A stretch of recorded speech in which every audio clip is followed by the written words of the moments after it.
ప్రస్తుతం సోషల్ మీడియాలో choreographer Jani master పై వివాదం హాట్ టాపిక్ గా మారింది. ఈ వివాదంపై పలువురు సెలబ్రిటీలు కూడా స్పందిస్తూ వస్తున్నారు. ఈ క్రమంలో జానీని మాస్టర్ అని పిలవద్దు, అలా పిలవాలంటే కనీస గౌరవం ఉండాలంటూ చెప్పుకొచ్చింది నటి పూనం కౌర్.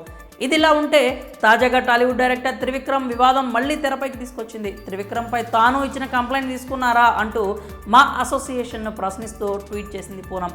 గతంలో తాను డైరెక్టర్ త్రివిక్రమ్ పై మా అసోసియేషన్లో ఉన్న పెద్దవాళ్లకు కంప్లైంట్ చేసినట్లు, కనీసం ఇప్పుడైనా ఇండస్ట్రీ పెద్దలు ఈ విషయంపై చర్యలు తీసుకోవాలంటూ పోస్ట్ చేసింది. తెలుగు శాటిలైట్ ఛానల్స్ అయిన TV9, NTV1 సంస్థలు కూడా పూనం ట్వీట్ పై కథనాలను ప్రసారం చేయడంతో ఇప్పుడు ఈ న్యూస్ వైరల్ అయింది. Choreographer Jani master topic hot గా ఉండగా సరిగ్గా ఇప్పుడే పూనం త్రివిక్రమ్ విషయంలో మరోసారి ఫైర్ అవుతూ ట్వీట్ చేసింది.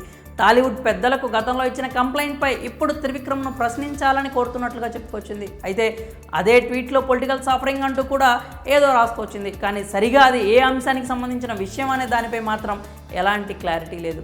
కేవలం మా అసోసియేషన్ పెద్దలు త్రివిక్రమ్ను విచారించాలని చెప్పుకొచ్చింది. సరిగ్గా జానీ మాస్టర్ గురించి పోస్ట్ పెట్టిన కొద్ది గంటల్లోనే ఈ పోస్ట్ కూడా పెట్టడంతో ప్రస్తుతం ఈ ట్వీట్ అనేక ప్రశ్నలకు దారితీస్తోంది.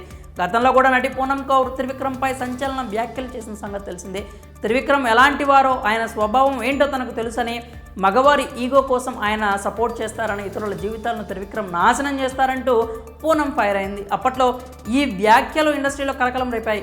పెద్ద మీడియా ఛానల్స్ కూడా ఈ న్యూస్ను కవర్ చేశాయి. కానీ కొన్నాళ్లకు అంతా సైలెంట్ అయిపోయారు. మరి పూనం తాజా ట్వీట్తో ఎలాంటి అంశాలు తెరపైకి వస్తాయో, ఎలాంటి వారిని కదిలిస్తుందో, కనీసం ఇప్పుడైనా పూనం ప్రశ్నలకు సమాధానం దొరుకుతుందో లేదో చూడాలి. ప్రస్తుతం సోషల్ మీడియాలో పూనం త్రివిక్రమ్పై చేసిన ట్వీట్ కూడా వైరల్ అవుతోంది.